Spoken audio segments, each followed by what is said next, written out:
Muy buenas noches para todos, saludo cordial y bienvenidos a un nuevo espacio de reunión de Barca.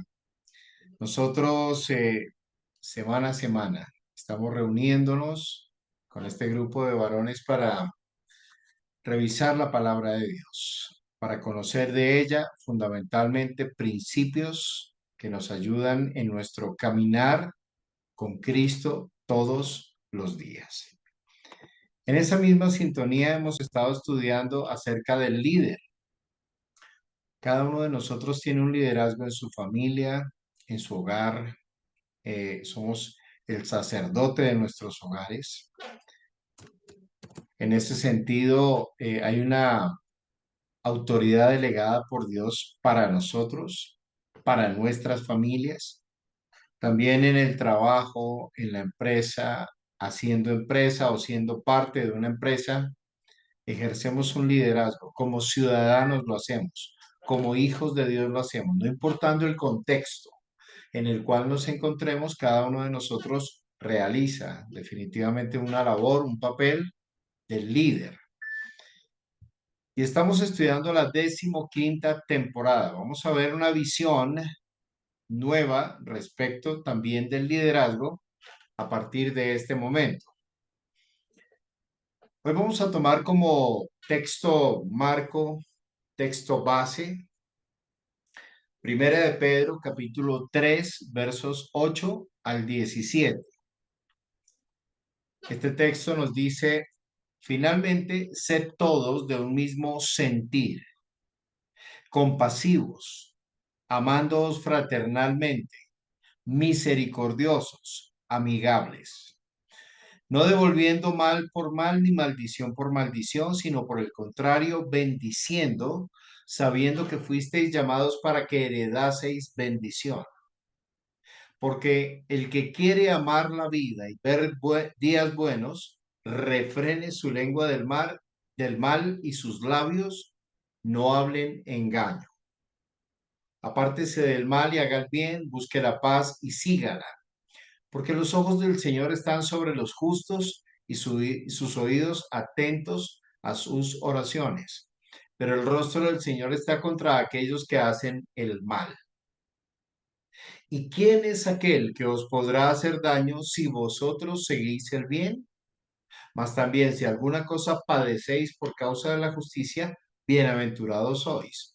Por tanto, no os amedrentéis por temor de ellos, ni os conturbéis, sino santificad a Dios el Señor en vuestros corazones y estad siempre preparados para presentar defensa con mansedumbre y reverencia ante todo el que os demande razón de la esperanza que hay en vosotros, teniendo buena conciencia, para que en lo que murmuran de vosotros como de malhechores, sean avergonzados los que calumnian vuestra buena conducta en Cristo.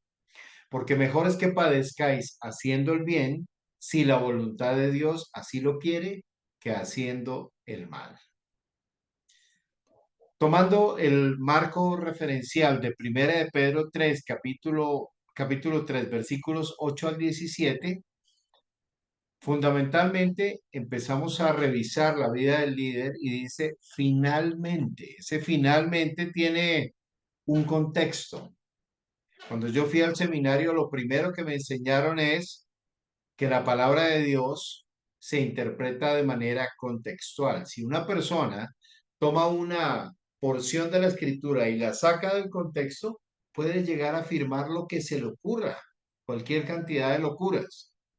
La Biblia, por ejemplo, dice el necio en su corazón, no hay Dios. Pues si alguna persona llega a sacar eso del contexto, algunos hasta podrían tal vez atreverse a demostrar que Dios no existe, lo cual por supuesto les queda como medio de para arriba, porque evidentemente Dios está plasmado en toda su creación, en nosotros sentimos su paz, sentimos su vida, su presencia, es real, tan real como tú y como yo. Pero lo más importante que entendemos es que un texto se interpreta desde el contexto, es decir, lo que está escrito antes del texto y después del texto es lo que realmente nos da la idea correcta, la idea exacta acerca del mensaje que la palabra de Dios nos comunica. Primera de Pedro 3 nos habla, por supuesto, acerca de un par de temas que son supremamente importantes y por esa razón el verso 8 inicia diciendo, finalmente, sed todos de un mismo sentir. Ya orienta directamente el mensaje hacia el líder de una manera muy puntual, pero dice finalmente. Ese finalmente tiene que tener un contexto y ese contexto lo vamos a mirar nosotros precisamente en haciendo un poquitico de exégesis bíblica. Hay dos grandes divisiones. Estamos revisando el capítulo 3 de Primera de Pedro. Y la primera división va del verso 1 al verso 6, en donde dentro del contexto en el que está escrito, en primer lugar nos habla de la esposa. Nos habla de la esposa. Yo tengo acá la Biblia. Permítanme, yo la comparto. Ah, ok, un segundito. Tengo la Biblia y voy a compartir con ustedes fundamentalmente desde la misma Biblia. Vamos a mirar específicamente el libro de Primera de Pedro en primer lugar y nos vamos al capítulo 3.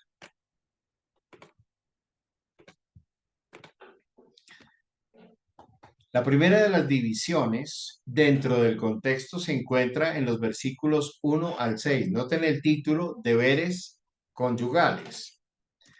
Y dentro de este contexto, deberes conyugales, está hablando acerca de el deber entre esposo y esposa.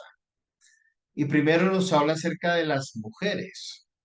Y curiosamente hay 6 versículos que hablan de las mujeres, un solo versículo que enfoca al hombre. Entonces, los versículos 1 al 6, dentro de deberes conyugales, dice, asimismo vosotras mujeres, dice, estad sujetas a vuestros maridos para que también los que no creen a la palabra sean ganados sin palabra por la conducta de sus esposas, considerando vuestra conducta casta y respetuosa. Vuestro atavío no sea el externo de peinados ostentosos, de adornos de oro o de vestidos lujosos, sino el interno, el del corazón, en el incorruptible ornato de un espíritu afable y apacible que es de grande estima delante de Dios, porque así también se ataviaban en otro tiempo aquellas santas mujeres que esperaban en Dios estando sujetas a sus maridos, como Sara obedecía a Abraham llamándole Señor, de la cual vosotras habéis venido a ser hijas, si hacéis el bien sin temer ninguna amenaza. Entonces, claramente, dentro del contexto, lo que antecede al texto del verso 8 son deberes conyugales. Y lo primero que enfoca es a la esposa. Y dice que la mujer casada debe, en primer lugar, ganar sin palabra, por su propio testimonio, por su propia conducta a su esposo. Dice, para que los que no creen a la palabra sean ganados sin palabra por la conducta de sus esposas. Considerando vuestra conducta casta y respetuosa, también habla acerca de que el atavío que ellas utilicen no sea de joyas de oro, vestidos lujosos, peinados ostentosos, sino que habla acerca de un adorno interior. Por fuera deben estar bellamente también para sus esposos, pero también está hablando acerca de que en el interior deben ellas realmente tomar en consideración el vestirse de piedad, como corresponde a mujeres que profesan la fe de Jesucristo. Y termina dándonos el ejemplo de Sara. Dice que Sara, Abraham lo llamaba Señor, mi Señor, imagínense ustedes. Y dice que todas vosotras habéis venido a ser hijas de ella. si hacéis el bien sin temer ninguna amenaza. Entonces, dentro del contexto, en primer lugar está deberes conyugales. El verso 7, que es el verso inmediatamente anterior al texto, dice, vosotros maridos, ya nos enfoca a nosotros los maridos. Dice, igualmente vivid con ellas sabiamente, dando honor a la mujer como a vaso más frágil, como a coherederas de la gracia de la vida, para que vuestras oraciones no tengan estorbo. Y lo siguiente que nos habla es lo que nos declara el verso 8. Finalmente, sed todos de un mismo sentir. Yo creo que hoy, por causa del tiempo, por causa de este estudio que estamos haciendo, no alcanzamos a avanzar mucho en el recorrido de todo el texto que leímos desde el verso 8 hasta el verso 17, pero vamos a ir realmente paso a paso, considerando al líder, desentrañando cosas que son realmente importantes que tú y yo tengamos en consideración como líderes. Entonces dice, finalmente, habla a las mujeres, habla a los maridos, finalmente, prácticamente empieza a dar como una especie de instrucción final el apóstol acá y dice, seamos todos de un mismo sentir. Habla de un sentir de unidad, habla de una misma corriente, un mismo sentir. Qué importante todos tener un mismo sentir, porque cuando todos tenemos un mismo sentir, fundamentalmente lo que acontece es eh, que se van a dar resultados supremamente importantes. Es lo que acontece a través del poder del acuerdo. Cuando dos, dice Jesús, en la tierra están de acuerdo acerca de cualquiera cosa que pidieren, será hecha por nuestro Padre que está en los cielos. Entonces, regresando fundamentalmente al material que preparé, tenemos acá las dos grandes divisiones, versos 1 al 6, con énfasis al comportamiento de la esposa al interior del hogar, pero también eso no nos exime del interior de la iglesia. Dice, considerando vuestra conducta casta y respetuosa, atavíense como mujeres de Dios, mujeres de piedad, mujeres de fe.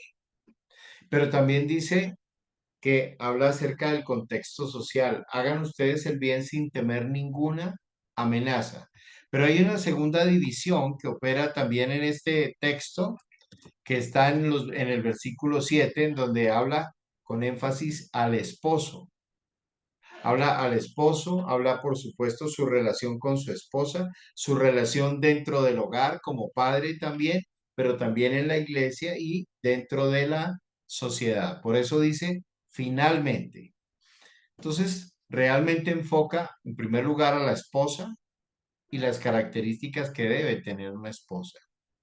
Una mujer que además de adornarse bonita para su esposo, porque es que caballeros, por diseño, nosotros somos visuales. Así que la mujer debe estar muy bellamente arregladita para que su esposo la vea siempre hermosa en todo tiempo.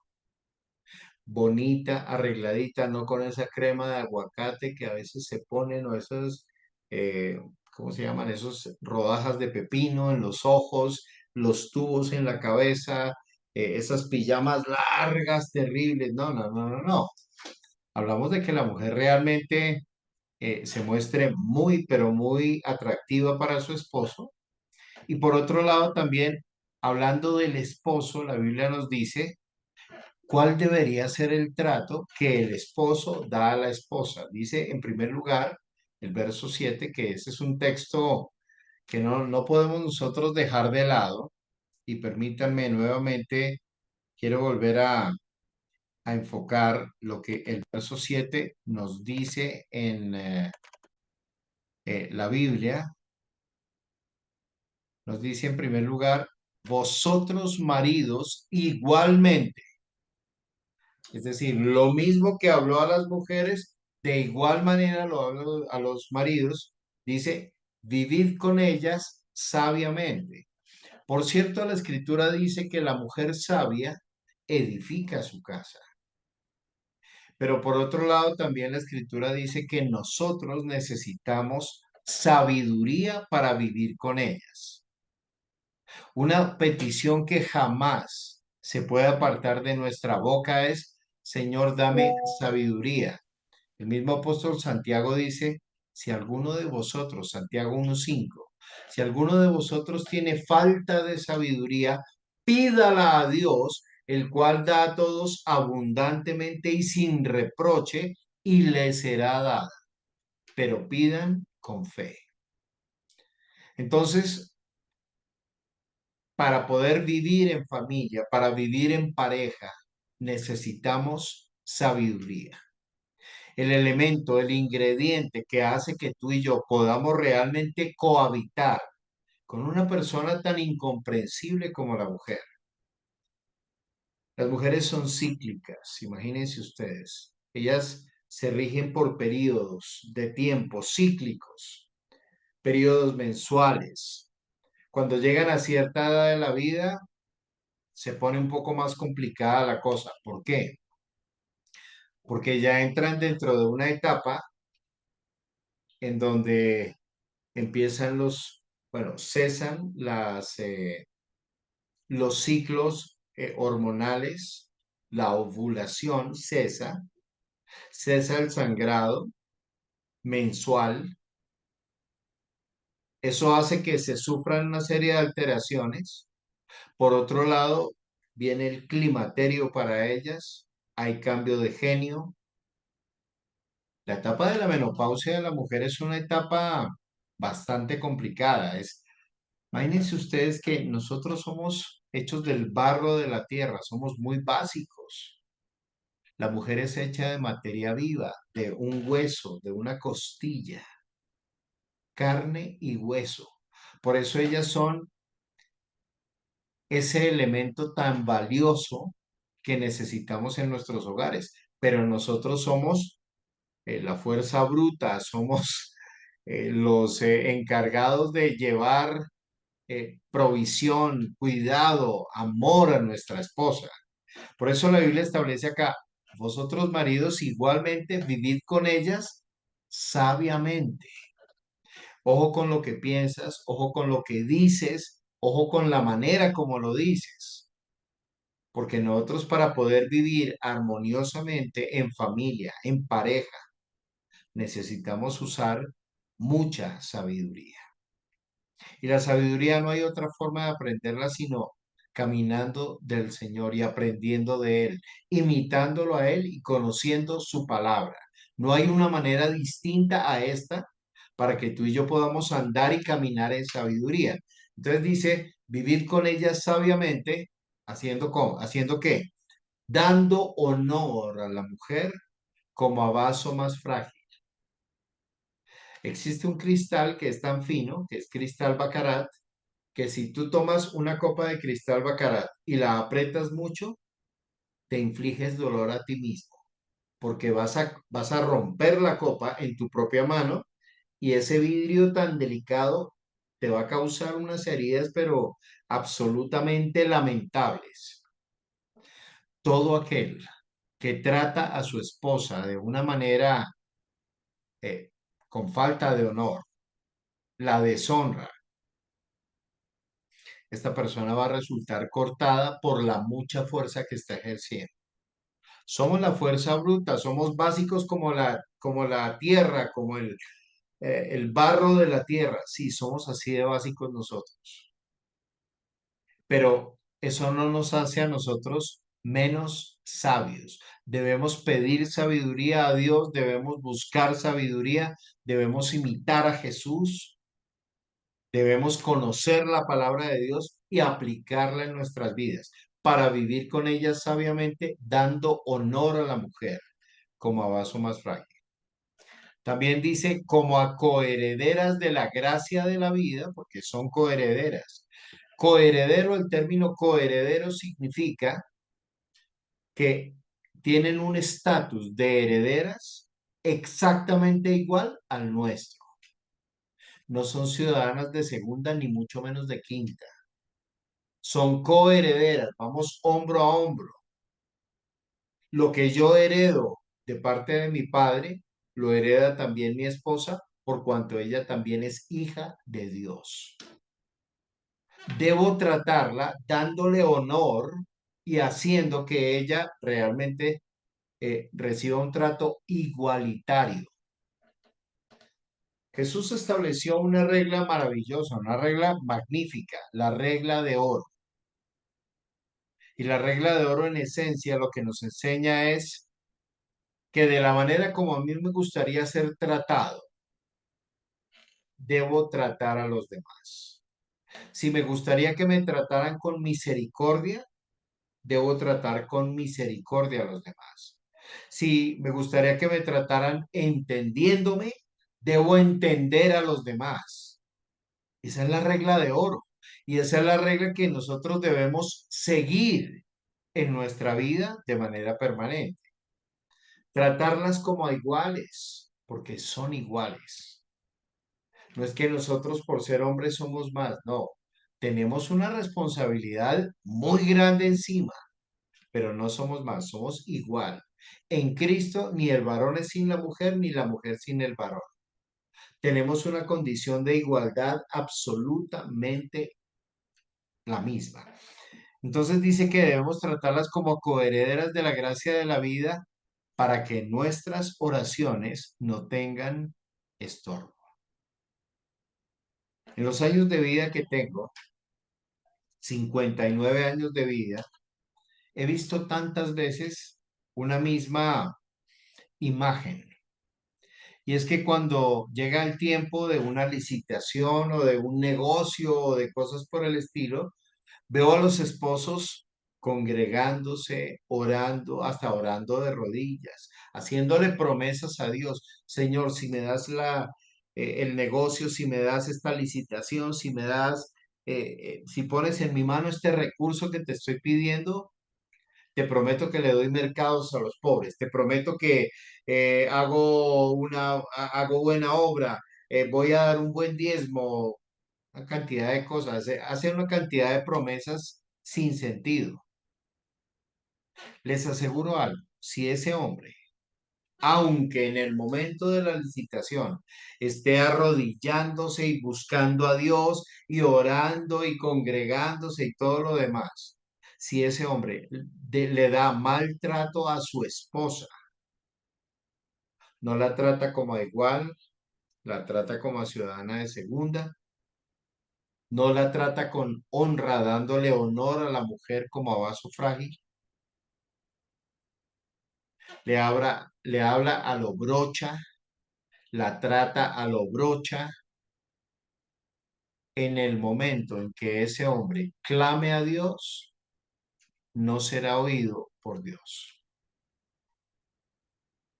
Porque la Biblia dice que para que tu oración y mi oración sean oídas por Dios, no tengan estorbo, lo primero que Dios hace es determinar si nosotros realmente damos buen trato o no a nuestra esposa. El buen trato es fundamental, fundamental. Yo en ocasiones he visto en mi mente una imagen y es un hombre está de rodillas clamando a Dios, pidiendo a Dios que le dé un negocio. El domingo Anivítar predicó acerca de pedir, ¿no? Pedir, somos hijos de Dios y es nuestro derecho pedir. Y como padre, Dios se complace en dar. Así que pidamos. Ese fue el mensaje. He visto en mi mente una imagen y es a un hombre arrodillado, clamando, pidiéndole a Dios algo. Y normalmente lo que estaba pidiendo es un buen negocio. Señor, dame este negocio grande, dame este negocio grande. Y he visto en la imagen que Dios le dice a uno de sus ángeles, abran los libros. ¿Qué también trata este hombre a su esposa? Y el ángel, el escriba allá en los cielos, abre los libros y dice, Señor, porque en el cielo hay registro de todo, ¿no? De tus palabras, de tus pensamientos, de tus lágrimas, de tus acciones, de todo, de tus frutos, de tus obras, de las intenciones de tu corazón. Hay registro de todo en los cielos. Así que el Señor le pregunta al escriba, al ángel escriba, ¿cómo trata este hombre a su esposa? Y el ángel abre el libro y empieza a decir, Señor, este hombre es muy brocha con su esposa. La maltrata, nunca la trata con honra, no la trata como a vaso frágil, etcétera, etcétera. Y Dios dice, ni tampoco yo, o sea, yo no voy a tomar el tiempo para escuchar la oración de este hombre. Y simplemente pasa el Señor de largo la petición que ese hombre hace. Si yo quiero que mi oración sea oída por Dios, sea escuchada por Dios y haya respuesta de Dios para mi oración, lo primero que necesito hacer es ser consecuente en el buen trato que doy a mi esposa, porque es que el papá de ella, el padre de mi esposa, es mi propio padre. Él es el rey de reyes. Y esta niña, esta joven, esta señora es una princesa. Yo también soy hijo del rey, también soy príncipe, pero eso no me da a mí de ninguna manera licencia para maltratar a una princesa de Dios. Y el Señor lo que ha dicho es, si alguno maltrata a una princesa de Dios, yo no me voy a tomar la molestia de escuchar la oración de esta persona. Esa oración va a tener estorbo. Que rebote la oración, que se quede por ahí, que no pase del techo. No me interesa. No me voy a hacer caso de una persona que realmente maltrata a una princesa. Ese es el contexto dentro del cual está escrito ese finalmente. Ahora, tenemos al esposo. ¿Cuál es la misión, caballeros, que ustedes y yo tenemos como esposos? En primer lugar, ser luz para nuestra familia. Ustedes y yo reflejamos de alguna manera también la paternidad de Dios para nuestros hijos, pero modelamos para nuestra esposa y para nuestra casa una autoridad muy importante como padres y como esposos que tenemos en la familia. Así que, en primer lugar está, por un lado, por un lado la esposa, por otro lado está el esposo, y por eso el verso 8 dice, finalmente, sed todos de un mismo sentir. Yo resalté eso, de un mismo sentir. Sean todos de un mismo sentir, esposas y esposos. No que la esposa sienta una cosa y el marido otra totalmente diferente. Jesucristo lo dijo así, así de claro. Una casa dividida contra sí misma cae, no permanece. Si el esposo siente algo y la esposa siente una cosa totalmente distinta, van en dos caminos diferentes, en dos sintonías. Lo que allí acontece es división, dos visiones. Una es la visión del esposo, otra la visión de la esposa. Por supuesto, la visión de Dios para nada coincide ni con la de él ni con la de ella.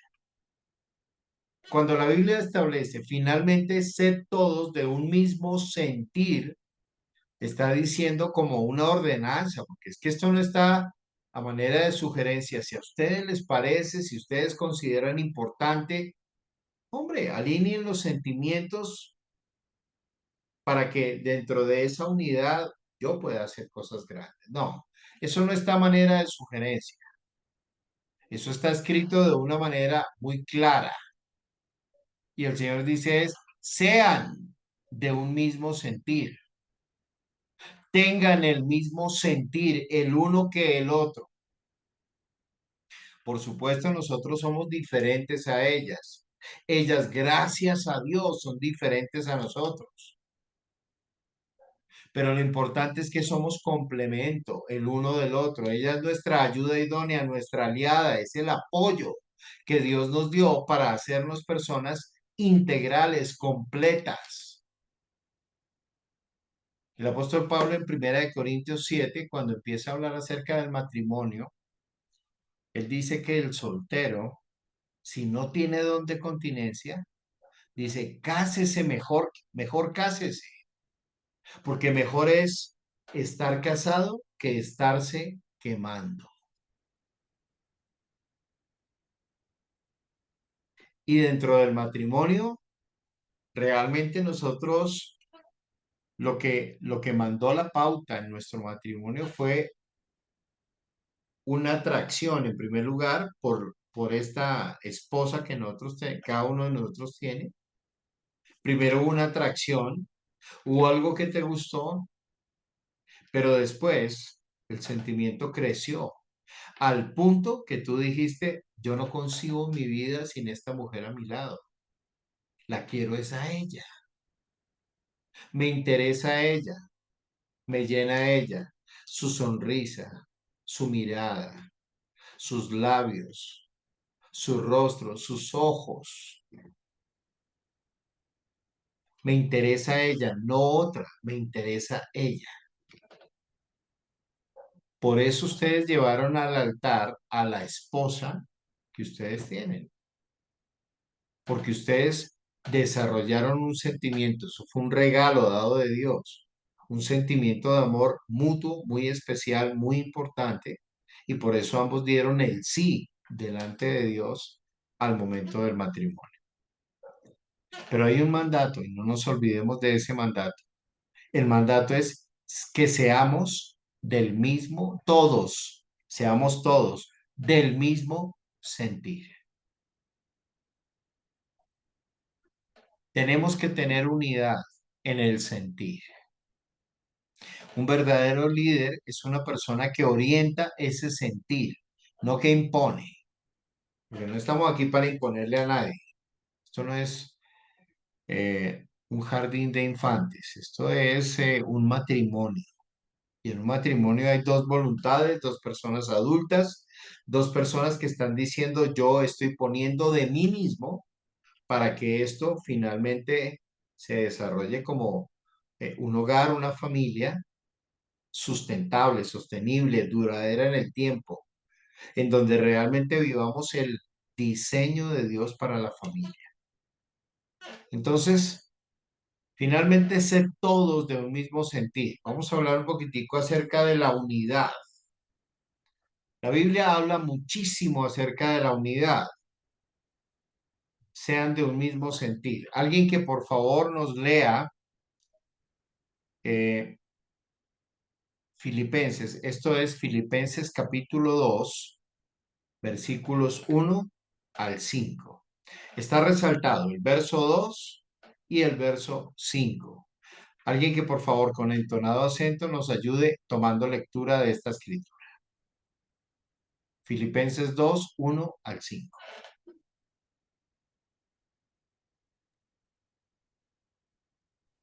¿Quién nos ayuda, por favor?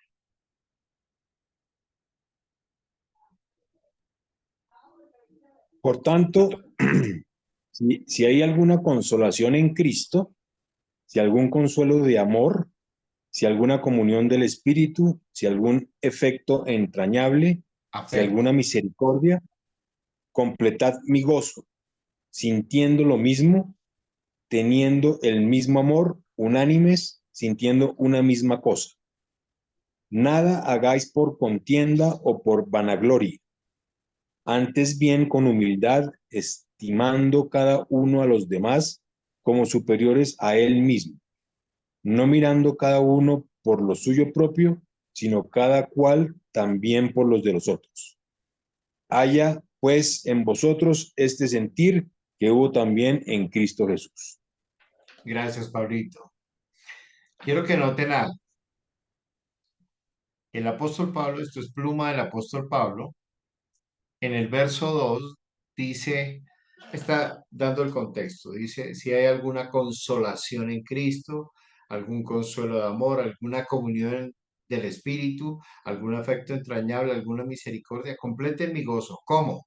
Sintiendo lo mismo, teniendo el mismo amor, unánimes, sintiendo una misma cosa. Y en el verso 5 dice, haya pues en vosotros este sentir que hubo también en Cristo Jesús. Y nos habla acerca de la humillación de Cristo, el cual siendo en forma de Dios, no estimó el ser igual a Dios como cosa a que aferrarse, sino que se despojó a sí mismo, haciéndose hombre, y estando en la condición de hombre, se humilló todavía más, haciéndose siervo, obedeciendo el plan y propósito de Dios en todo. Por cuanto Jesús se humilló hasta lo sumo, dice que el Padre lo exaltó hasta lo sumo y le dio un nombre que es sobre todo nombre, para que en el nombre de Jesús se doble toda rodilla de los que están en los cielos y en la tierra y debajo de la tierra, y toda lengua confiese que Jesucristo es el Señor para gloria de Dios Padre. El principio bíblico no cambia. La Biblia dice, el que se humilla será enaltecido. Jesús se humilló hasta lo sumo, fue exaltado hasta lo sumo. Pero también la Biblia establece, el que se enaltece será humillado. Y eso le puede suceder a la persona que no toma en consideración el dar buen trato a su esposa, porque eso no es una sugerencia de Dios, es un mandato de Dios. Romanos 15:5. Alguien que por favor nos lea Romanos 15:5. Pero pero el Dios de la paciencia y de la consolación os dé entro, os dé entre vosotros un mismo sentir según Cristo Jesús. Gracias, de ahorita. Sí, Señor. El Dios de la paciencia y de la consolación os dé entre vosotros un mismo sentir, un sentir, no un sentir distinto para cada uno, un mismo sentir. En la iglesia, aunque somos muchos, tenemos un mismo sentir. El cumplimiento de la gran comisión, salvar las almas, restaurar a las familias. Lo hacemos a través de encuentros, lo hacemos a través de ministerios, a través de barcas, a través de tantas cosas. Pero de lo que habla elocuentemente esto es de que siendo muchos y pudiendo existir mucho sentir en cada uno de nosotros, la orden del Señor es os dé entre vosotros un mismo sentir según Cristo Jesús. Segunda de Corintios 13:11. Por favor, alguien que nos lea este texto de la palabra. Por lo demás, hermanos, tened gozo, perfeccionaos, consolaos, sed de un mismo sentir y vivir en paz. Y en Dios y en el Dios de paz y de amor estará con vosotros. Gracias, Jovita. Por lo demás, hermanos, tened gozo. ¿Cuál debería ser la actitud? El vestido, la chaqueta que tú te pones todos los días. El gozo. Perfeccionándoos, consolándoos, sed de un mismo sentir, unidad en el sentir, vivid en paz y el Dios de paz y de amor estará con vosotros. Eso parece una ecuación, pareciera como 2 por 2 4 y el orden de los factores no cambia el resultado, pero la verdad es que se ve muy sencillo, pero realmente es una ecuación en donde el Señor dice, si ustedes tienen gozo, están perfeccionados, consolados, tienen el mismo sentir, viven en paz, pues el Dios de paz y de amor está con ustedes, va a caminar con ustedes, va a estar con ustedes. De hecho, ese gozo es parte de lo que es el fruto del Espíritu Santo. Hechos 4:32, por favor, alguien más que nos ayude. Hechos 4:32, ¿quién lo lee? Y la multitud de los que habían creído era de un corazón y un alma, y ninguno decía ser suyo propio nada de lo que poseía, sino que tenía todas las cosas en común. Gracias, Andresito. La multitud, está hablando de una multitud de los que habían creído, era de un corazón y un alma. Un corazón, un alma. Ninguno decía ser suyo propio nada de lo que poseía, sino que tenían todas las cosas en común. Ojo, un mismo sentir, el mismo sentir. Que la abundancia de algunos supla la necesidad de otros. Un mismo sentir según Jesucristo. Romanos 12:16, por favor, alguien que nos lea este texto. Romanos 12:16. Unánimes entre vosotros, no altivos, sino asociándoos con los humildes. No seáis sabios en vuestra propia opinión. Excelente. Muchas gracias, Josecito. Unánimes entre vosotros. Unánimes es siendo uno con los demás. Unánimes entre vosotros. No altivos, sino asociándonos con los humildes. No seáis sabios en vuestra propia opinión. Y un texto final, Primera de Corintios 1:10. Alguien que lo lea, por favor.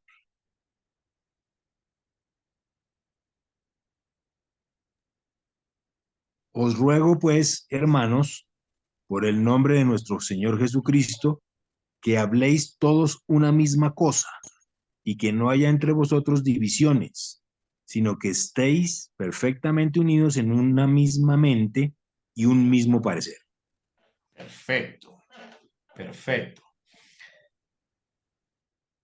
Habléis todos una misma cosa. No haya entre vosotros divisiones. Estéis perfectamente unidos en una misma mente y un mismo parecer. Esto es lo que hace, esta es otra de las, esto está en otra versión. Os ruego que estéis unidos en una misma mente y en un mismo parecer. El líder es una persona que debe propender hacia la unidad. Somos un factor de unidad, no de división. La escritura, por ejemplo, acerca de Jesucristo dice que Él vino a volver el corazón de los padres hacia los hijos, el corazón de los hijos hacia los padres. Pero la escritura también dice que por causa de la obra de Cristo, también algunas personas se van a poner en contra de otros. Sin embargo, el mandato de la unidad es un mandato que no cambia. Jesucristo decía, el Padre y yo, uno somos. Y así como ellos son una unidad, también Jesucristo ordena a sus discípulos, quiero que también ustedes sean uno como el Padre y yo somos uno. Entonces, el aspecto que estamos viendo del liderazgo el día de hoy tiene que ver con el hecho de que todo líder, y recuerden ustedes, cuando uno define liderazgo se define de pronto como influencia, pero el liderazgo es neutro. Hay malos líderes y hay buenos líderes. Y el líder malo ejerce influencia, así como el líder bueno ejerce buena influencia. Cada uno de ellos ejerce influencia de acuerdo a su naturaleza, de acuerdo a sus prioridades, de acuerdo a sus valores, de acuerdo a una cantidad de cosas. Pero en ambos casos podemos decir, son líderes. El líder que empuja a personas a que se metan en las drogas y destruyan su vida a través de la droga y probablemente hasta caigan en la indigencia por causa de las drogas, es un líder. Un líder que destruye vidas, sí, pero es un líder. También lo es aquella persona que de pronto ayuda a otros a salir de este tipo de flagelos, comparte con ellos, les apoya, les ayuda, les enseña, los acompaña, se constituye en una verdadera influencia para ellos. ese también es un líder. En ambos casos son líderes, unos para lo malo, otros para lo bueno. Por supuesto, el Señor nos llama a que nosotros nos levantemos como líderes de la unidad. Líderes que convoquen, que reúnan, que hagan que todos tengamos exactamente el mismo sentir. Un incidente en la historia de Colombia, y termino con esto, en donde el día que mataron a Jorge Eliezer Gaitán, un periodista muy reconocido en el ámbito de la radio en ese entonces, tomó el micrófono e hizo una convocatoria. Dijo, acaban de matar a Gaitán, acaban de matar los sueños de muchos, entre ellos los sueños suyos, los de su familia. Vaya a su casa y ármese de palos, ármese de machete, ármese de alguna cosa y vamos a salir a las calles a protestar la muerte de Gaitán. Ese hombre hizo que ese día se ampliara el baño de sangre porque a través de la influencia que él ejercía, hizo una convocatoria para la unidad, pero no para lo bueno. Y lo que el Señor hace es, nos convoca a que tú y yo seamos líderes para la unidad, pero líderes para la unidad para lo bueno, para que la familia permanezca, para que todos demos lo mejor de nosotros, para que todos seamos sabios en nuestra familia. No existe familia duradera en la cual no haya sabiduría. El factor común que ustedes van a ver cuando encuentren matrimonios de 50, 60, 70 años de matrimonio, ¿cuál es el factor común? Sabiduría, porque nadie vive porque sí 70 años casado con la misma persona si le falta sabiduría. Es sabiduría, es Dios en medio de ellos. Es ese contexto el que realmente hace que todos estemos dentro de la sintonía correcta. Padre, yo te doy gracias por este tiempo que nos has dado a todos. Gracias por tu palabra que es poderosa, viva y eficaz. Una palabra, Señor, llena de autoridad que no vuelve vacía, que ha sido respirada por tu misma boca. Una palabra dada a nosotros para que por ella guiemos nuestros pasos. Señor, en el liderazgo que todos estamos desarrollando, yo te ruego que nos instruyas, nos capacites, nos prepares cada día más para ser factor de unidad, para que unamos a nuestras familias, para que unamos a nuestros hijos también alrededor de tu presencia, de tu palabra, del temor de Dios, para que lo hagamos en la empresa, en el lugar en donde trabajamos, con las personas con las que nos relacionamos todos los días, desde nuestro lugar, Padre, que podamos ser un factor de unidad. Tu palabra dice, finalmente, sed todos de un mismo sentir. Danos, Señor, ese sentir de unidad, ese sentido de urgencia, de estar unidos, porque claramente has dicho en tu palabra que una casa o una familia dividida contra sí misma no permanece. Un reino dividido contra sí mismo cae, es destruido. Y nosotros, Señor, deseamos construir reino para ti, pero lo hacemos bajo el entendido también del liderazgo en la unidad. Te damos gracias. Bendigo la vida de mis hermanos, el liderazgo de ellos, y pido que todos nosotros podamos ser factor de unidad para la gloria de tu nombre. Te damos gracias en el poderoso nombre de Cristo Jesús. Amén y amén. Amén. Amén. Amén.